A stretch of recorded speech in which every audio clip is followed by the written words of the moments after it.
Okay, so when it comes to IP consumer challenges, if I want to buy an IP, right, what are the challenges that I would have if I'm going to, start using the verification IP? One of the key, I think most of it has been covered by Dinesh, so, maybe I will be reiterating them.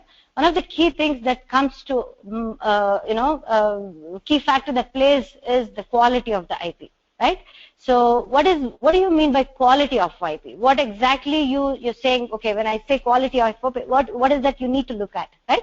One is the verification process. What is the process they have used? Okay, and the methodology, and what is the tools? I mean, what are the tools they have adopted, and is it multi-platform, independent or dependent? All that analysis you will have to do. Okay, you have to do your due diligence before even kind of choosing the IP. Second thing is, as Dinesh mentioned, is that the certification. You can also check for, if they have gone through a certification process for a given standard IP. Okay. And not just that, if you really ask me, we are using one of the VIPs. I think the most important and key factor is the support. How soon can they really be available for us, right? And how efficient it is. That's one of the key things when it comes to using a VIP, right? The second one is basically detailed documentation, right? Having documentation in a way where it can quickly get you started. Not that, they have exhaustive documentation and you don't have the time to read, isn't it? So you should have a documentation which is precise and gets the customers started quickly. So that's the main intention here. And the second thing is FAE. FAE is application engineer support. We need to have a support person who can constantly be available to answer all our queries. That makes a lot of difference when it comes to debugging. Okay, so that's another thing, and timely engineering support. And also another key thing, as we already know, is the metrics. That is, does the VIP support coverage? Does it support functional coverage? Does it support code coverage? Code coverage anyway is a tool based, right? So it's basically functional coverage, right? Now, these are some of the things which basically, as an IP consumer, has to really keep in mind when he is buying the verification IP. Now, the most underrated one, which people generally neglect when they are typically buying VIP, is IP integration, the time required for IP integration and the debug time. Okay, this is the most important thing which are underestimated, and people think, oh, I'm already getting a pre-verified IP. I really don't have to work too much on this particular portion of the code. And the schedules you come up with is definitely most of the time going to be unreasonable. Okay, so this is something which has to be really kept in mind. That is, IP integration is definitely going to take time, right? Because you have to study. You already know it's a standard interface. However, you also have to understand your design requirements. What is a non-standard interface which wants to communicate with the standard interface? Most of the time, we would have sideband signals which want to actually interface with the standard interface, right? So you may have to put in additional efforts to come up with your own glue logic, and all those should be accounted for. That's very, very, very important. Okay. Last but not the least, the debug time, right? Most of us really don't even keep that in mind. Half of the time when you're actually discussing a schedule and stuff, debug time is something which actually occupies majority of the verification cycle time. Okay, so debugging is very, very critical because you will have to interact with a third-party vendor there, right? And you will have to understand your requirement specification, and it's basically you're integrating and interfacing with a new IP. Right? So debug is going to definitely take a lot of time. However, if you understand and do thorough due diligence and come up with a reasonable schedule, you can definitely meet the requirements. Okay?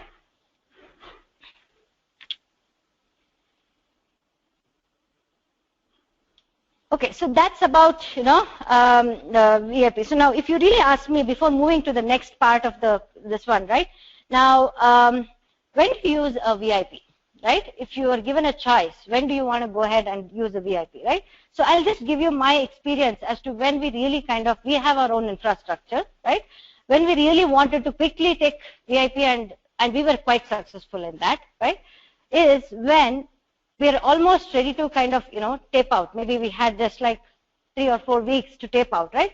And it was very key feature which a customer came in and asked, can you add this feature into this, right? And then, however, there were already resources allotted for the next project. We really didn't have any resources for the next project. I mean, for the upcoming project, right? I mean, for this project, we really never visualized that the customer will come up with this kind of a requirement, right? So what we did was, we realized with the existing infrastructure, given that the resources are already, allotted for some other purpose, so how do we basically achieve this with whatever given time frame, okay, and meet this requirement by the customer? It's a very key thing actually for us to meet that, right? So what we did was, we evaluated a VIP, and we kind of, we couldn't. Now, one thing is, again, as I said, time to market. We cannot just lose out on the time, right? We need to basically evaluate the VIP to see if it actually fits our requirement. How soon can we come up with, developing this particular cases, and then be able to achieve. Yes, definitely, that's where we actually use the VIP, and we were successful in using the VIP in a very short given period of time. Okay, so now moving to this, right? Now, apart from using VIP for a particular situation, it's a chip level environment, right? Most of the chip level environments have non-standard interfaces. So we have our own chip level environment infrastructure. Okay, now very, very, very important, not just using UVM. Most of the people think, oh, UVM, if you adopt, you know what, you will come up with a reusable infrastructure. Absolutely not. UVM is just a plain system Verilog code, if you really go look at it, right? It's nothing but just writing stuff in system Verilog, right? What is UVM? UVM just is a base class library set which is given to you, right? Which is actually developed by the experts, okay? And all you will be doing is, it's like a protocol.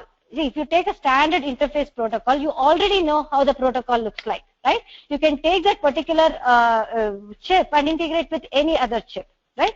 UVM is something like a protocol, like a framework, standard framework where you say, okay, these are the base classes. Anybody who extends from these classes, right? The driver is going to extend from UVM driver. You know how the interfacing is going to be, right? What is the interfacing? Is the TLM blocks, right?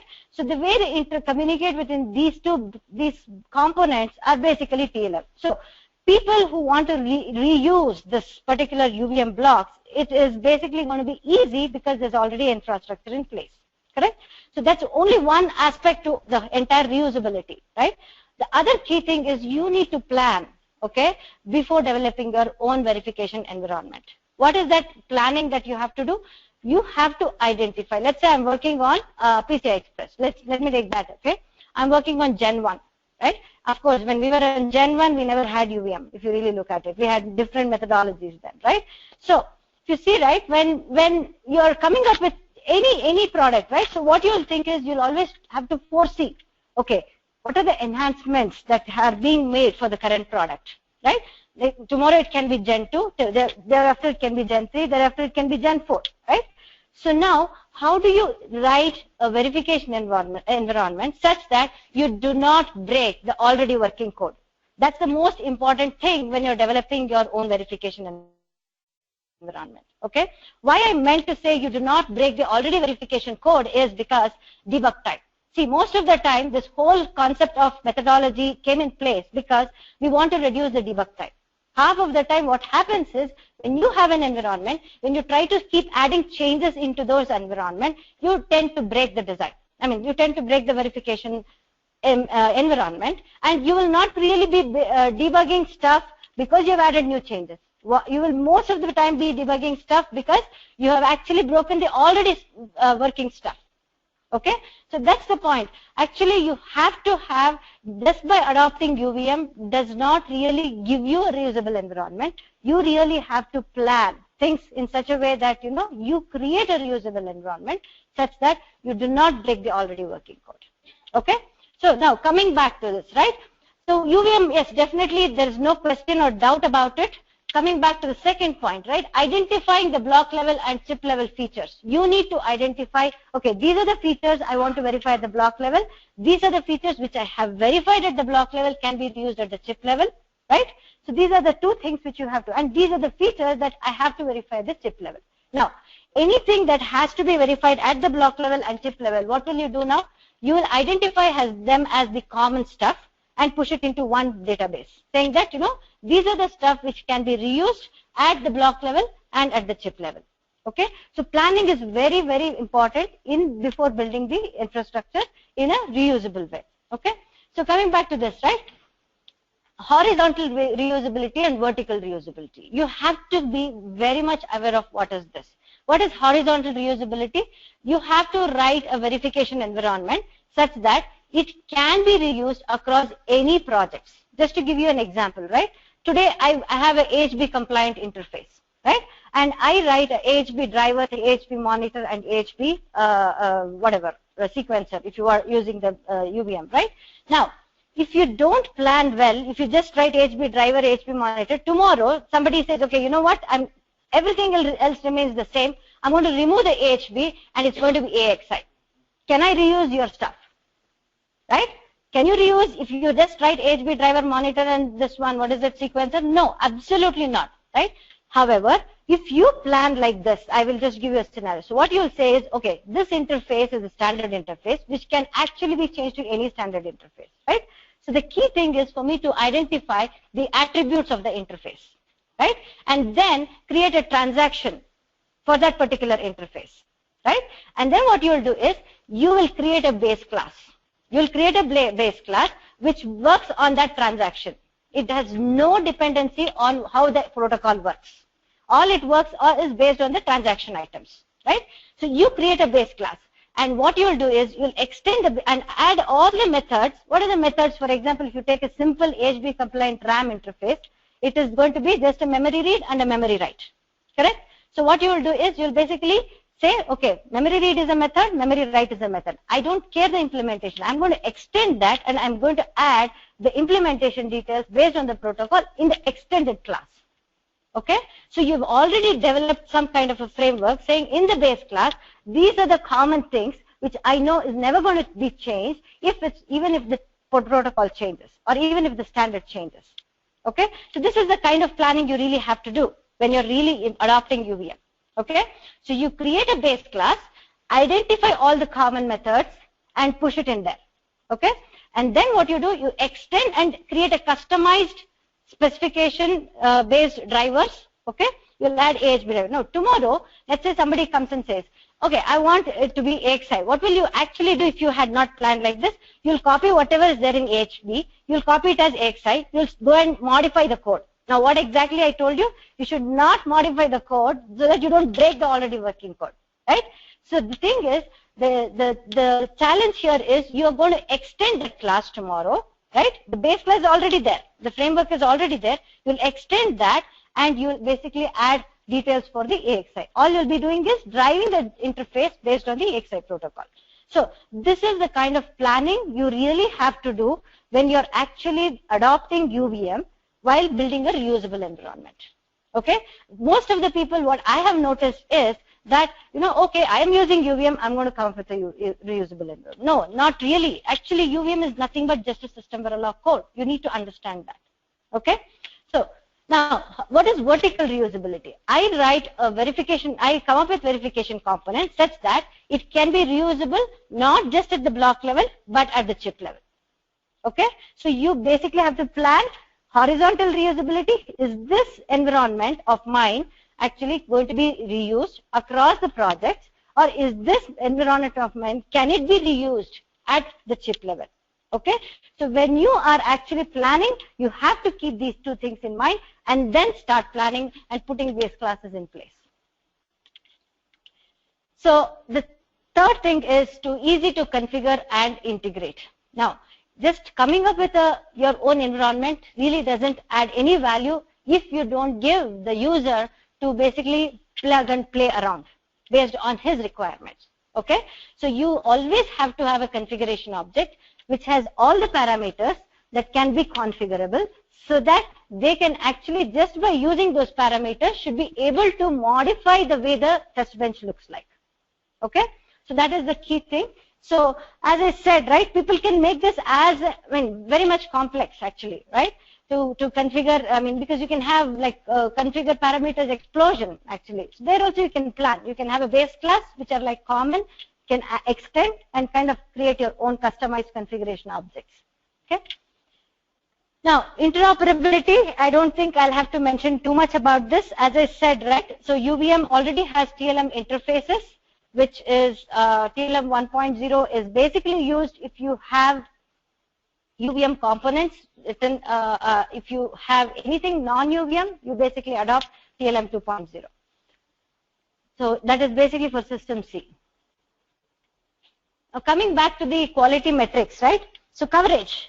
Coverage is something which is most of the time what I have seen is kind of, given the least importance. Okay? People actually put the coverage all the way at the end.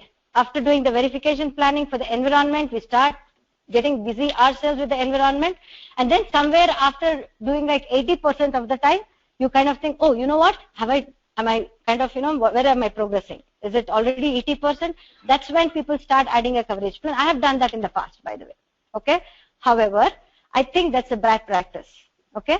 What we have to do is when you write the verification plan, which I'm doing right now. Okay. Now is that when you're writing your verification plan, you basically come up with a coverage plan. Because when you will be actually given time to study the spec, you'll be having a schedule in place, right? Identify different coverage items you want to really hit upon. Okay, you will not get that time, that kind of luxury at a later stage because you'll already be busy developing the environment. Okay, so when you're really reading the spec, try to come up with a coverage plan. Okay, saying that, okay, for this particular feature, this is the coverage ID and these are the cover points I want to hit. Okay, so this is very, very, very important. And most of the companies, like tools which you actually, adopt, that is Synopsys, Mentor Graphics, Cadence, I know I'm not going to actually be recommending those, but then I just want you to be aware of it. They actually already have metric-driven verification. Okay, so what is metric-driven verification? It is to make your test bench reactive. Okay, what it means is that if you actually run the coverage, it automatically kind of goes back into the tool where you have actually entered the features, and it will basically check what all features have been hit based on your coverage hit items. Okay, so basically Synopsys has vPlanner and Mentor I think has vManager, something like that. Each one of them, what it really does, I'll just tell you. So is that, so by the way, it comes with a cost, of course. You have to write your verification plan in there, basically using their software, whatever it is there. You'll basically write all the features. Okay, and under each feature, you have a tab to identify and put the coverage item, and you will put all the cover points. Okay, so when you run the regression, right? When you run the regression, it back annotates and basically identifies what are the features that have been covered, what are the features that have not been covered. Okay, so frankly speaking, not all the companies would have that luxury. However, that's exactly where I'm coming to, is put your coverage plan in place while you're doing the verification plan. Okay, that way, at that time you may not have identified all of them, but since that's the time dedicated to basically go through the specification, you'll have more time to basically, write the coverage plan. At a later stage, you'll be busy developing the verification environment, and you will not really have the time to go back and read the spec and come up with a plan. You will do, but you will not really do justice to what you have to do, right? So, coming to that, that's what I wanted to share with respect to the coverage. So typical UVM environment, as I was just telling, I just wanted to kind of, since all of you are aware of this, I just wanted to kind of go about how exactly. So, so I don't think I'll have to go through the slide because all of you are aware of UVM, and I think I've already touched upon what needs to be kept in mind when you have to really create a reusable environment.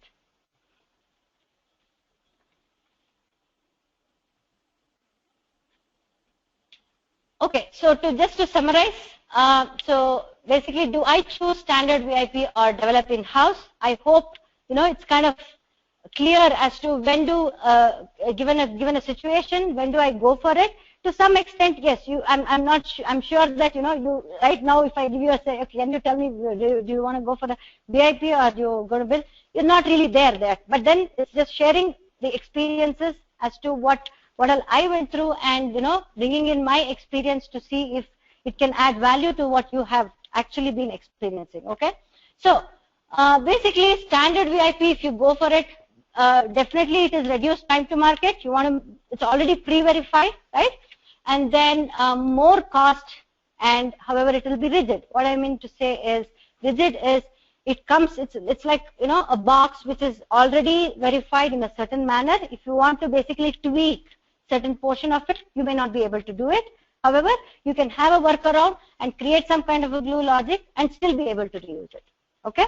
Now coming to developing with in-house, definitely you would have planned to basically meet the schedule, and then moderate cost. Of course, cost is definitely involved because of the resources, tools, infrastructure, and then the biggest advantage here is the flexibility. You can actually be a little more flexible on what you want to achieve, right? So that's one thing. And also I would like to share one thing. So this concludes my presentation.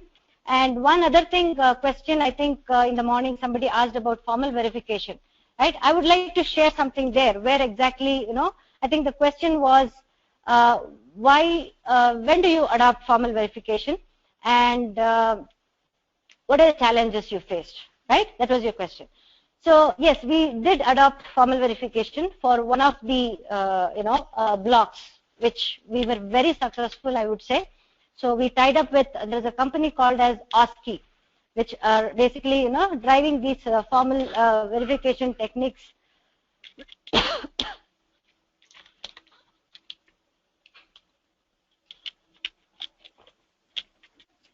So, yeah, so the reason why we kind of adopted was, I think, or it is not just the reason why, or typically why formal verification technique would be adopted would be, let's say you have your own verification. Of course, it's not a complete verification environment, right?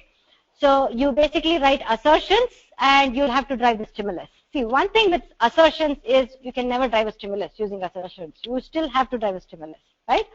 So one thing is that we already had environment, right? And we had a new block coming in, right? And then this block was not a big block. It was not a standard block. It was something which is customized block, okay? And you don't have VIPs there. I want to quickly verify this block, integrate it with my blocks, okay? Now, one of the key things that comes into the picture is the interface. I need to, first thing is to plug in and then verify the interfaces, right? So the time was very less to verify this whole thing, okay? Now, I can't use a cadence VIP. Why? Because it's not a standard IP, right? And third thing is that, what is a quicker way to do things, okay? Now, that's when we kind of thought, okay, this is a small block, we can go ahead and verify using formal verification. Now, with formal verification, right, assertions is a way of checking, okay? And with formal verification, you can also basically write constraints to drive the stimulus, okay? What it does is it basically kind of, generates, if you don't write constraints, it will hit all the random space, correct? So now you write constraints, right? So I really want you all to kind of, share your experiences if you kind of, have come across. So basically, you basically write constraints to hit whatever stimulus you are targeting to, and you write checkers at the interface level to make sure that, it's working according to the requirement, right? However, the key challenge there is that, for this, formal verification works on cycle time, okay? It is based on cycles, okay? So at this clock, these many states are there. At the next, then it moves to the next clock, right? At that clock, it'll keep adding states based on the conditions you have written, okay? Now, there can be state explosion after a given period of time. So it will never delete the previous states, by the way, okay? Because it keeps adding. So let's say, for example, I have a 2-bit counter to get started, right? So 2-bit counter is 4 states, right? So it will create 4 states. Next, based on the count value, you're going to have 4 more different conditions. Now, what it would have added, for every state, it will add 4 more states. So in the next clock cycle, it would be like what? Around 16 states. So over a period of time, you can have, state explosion. Okay, so that's the challenge, right? When do you say so what exactly happens is over a period of time when it hits the maximum number of states, it's supposed to really, there's always a limit, right? What happens is it hangs. It hangs in the sense it keeps on trying to resolve issues, okay? So what happens is at that stage you have to make a decision whether I really have to kind of, that means it has hit the maximum. How do I basically constrain this whole thing? So formal verification, as I know, have come up with abstraction models where you can kind of, give your constraints and say, okay, after 70, kind of stop and let me analyze it. And then what happens is you can also get started somewhere in the middle later on. Okay, so you can add abstraction models. Like to give you an example, let's say you have a counter which goes all the way up to 16, right? Instead of starting from 0 to 16, I know I have analyzed from 0 to 8. Now let me start it from 8 to 16. So this is the way you can actually write abstraction models to constrain your formal verification. Okay, so but yes, definitely we have achieved very good results in a very short span of time. But then it's all about decision making given the requirements, what is that we have in hand and what is the schedule we have at hand. Okay, so that's all I have today. Any questions?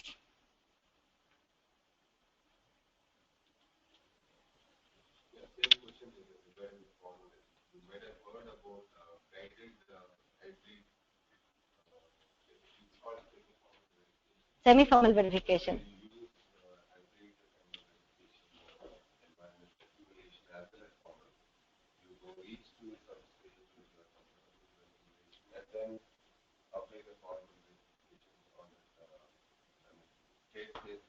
Yeah, it's all, yeah. Okay, okay.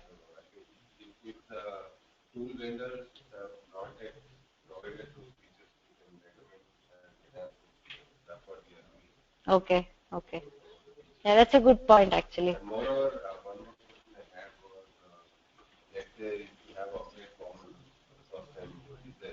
Have you seen any shift left in the verification process? So frankly, I haven't worked, so this is more of an experience from one of my colleagues there actually. So yeah, any specific questions I can check actually, but yeah. Right, right. TDM can be targeted the maturity of the formal verification that we had. Absolutely, absolutely. So in fact, it brings down your verification time by finding the bugs early. Yes. And then you are maturing the quality of the design very early. That's true. So it's all writing in terms of properties, right? So you don't really have to have an environment, infrastructure. Definitely it reduces a lot of time. However, there is a limitation, to what you can really achieve. Yeah, that's the trade-off you have to make actually. Actually, this is what, yeah, you're right. I mean, other IPs and then just making the white box of whatever you require. It is more like, if you really look at it, it's like a pseudo, block level verification where you're actually, doing that. Yeah. Yeah. Sure. Because in the IP integration, we could see a very clear distinction between how ARM IP for the CPUs have such a good integration models. Whereas from Intel, we really face a big challenge because the IP teams have been very vertical, and over the period they have not evolved to make these IPs to be integrated much faster. Faster, yeah. So this is really a clear distinction. I like that topic very much. Yeah, because that's very underrated, thing. When they think that okay, it's already pre-verified, people think, oh yeah, it's. And this is a mindset also because if they get vertical, and now I think even Dinesh mentioned that the IP things are evolving over the period, so it's no more IP. Yeah. IP is actually going to be now horizontal with this soft because IP inside IP and it's getting more complex, and that's really a major challenge. Integration is a major challenge because then you have the IoTs and multiple plethora of different SOCs which are coming up. And right. IP integration becomes a really major challenge. Major challenge. The time to market. True, true. And that's something which people really have to keep in mind when they're really, going for a third party. Top of all this, what Dinesh mentioned as challenges, and next level of challenges really the integration. That's right. That's right. And I think, the debug thing is something which, we have faced a lot actually. We've never have ever estimated, this is the debug time. And most of the time we, get knocked off there actually. So when we are evaluating or estimating, debug time is something which we really have to keep in time. I mean, and again, as you said, right, like it also comes with the quality of whatever IP and the support, basically. It's not only our end, it's like three people involved actually. And even the architecture.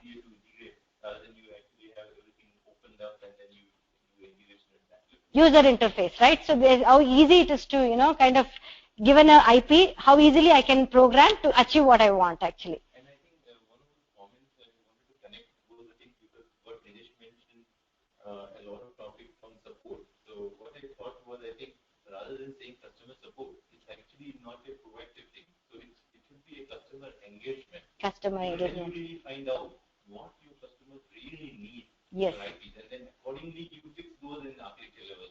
And so that you make those. Yeah, I think you're making a very key point. I think you should probably for people. I don't want to comment. No, I think people should.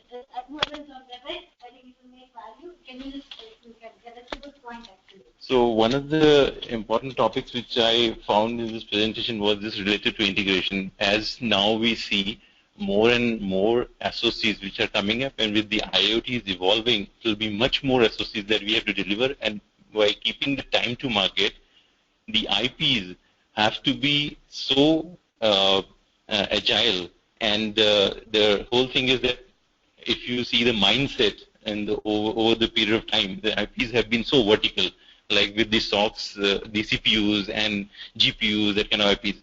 But going forward in the market is going to drive a lot of IP mindset where it has to be agile, and IP integration is one of the things which will be very important thing, and you have already seen that it's coming up. You're from Broadcom, and in the mobile space, you already know that it has to be much faster. And to that, one more point which I wanted to add was from the next presentation, that it's not just customer support. I think we need to be a little more proactive, as you already mentioned, and it should be customer engagement. So you need to take that support and actually start really engaging with the customer, and to identify what are the interfaces that I can change in IPs, or not in the interface, what are the different elements that I change in IP, so that the IP integration becomes much faster for my customer, and they do not have to do so much of a debugging. And maybe the quantification of the time also has to be reduced over the period of time, so the integration is faster. And we are really struggling at this moment to do that in the company I'm from. Yeah. Thank you. So, and how did you select the VIP? Because you might have bombarded with the request. Yeah, I was, so as I said, right, so basically I was not part of the selection process, but then as I said, right, these are the key things which you have to keep in mind. We already had that on top of one of the VIP, which I cannot share, but then, what we basically go through the process is what I basically, touched upon in the yeah, that's the factors you have to keep in mind. So how you select, that's a good point. So what you need to do is you definitely have to go through each and every EDA vendor or any other IP providers. You have to do your due diligence. You have to understand what they have to offer and does it meet your requirements, right? So based on that, you can take it. Yeah. Thank you.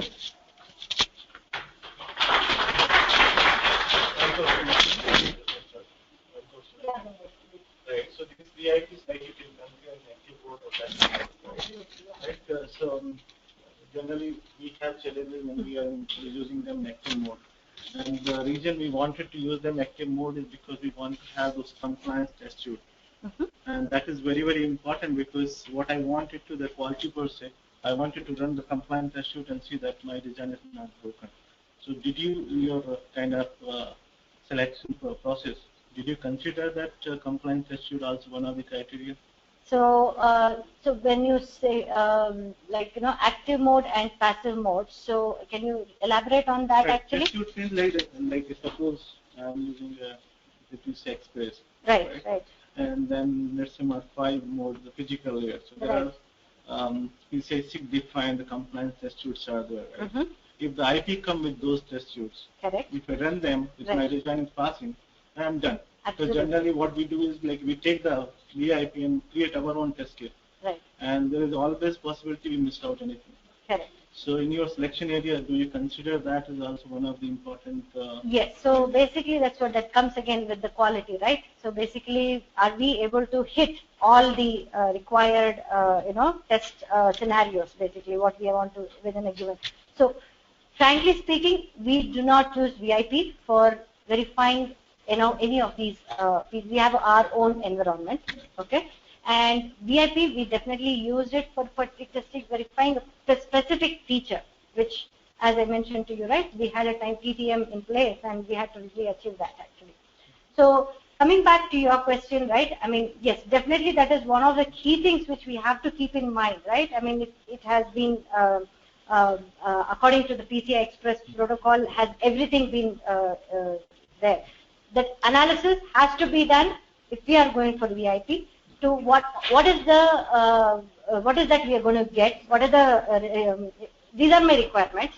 Are we really having all of them verified in the IVIP? Yes, definitely. That's how we will be actually going for it. Yeah. Thank you. Thanks, Malathi.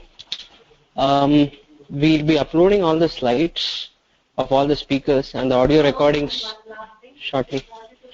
Thanks one of my colleagues, actually. I think it was my next slide. So yeah, this actually, I would like to thank one of my colleagues who kind of, before coming here, I really had a discussion with him to get his experience to kind of come and share with you all, right? So Sridhar Unni is the senior manager of the PCI group there, so I would like to thank him. Thank you guys for being such a great audience. Thank you.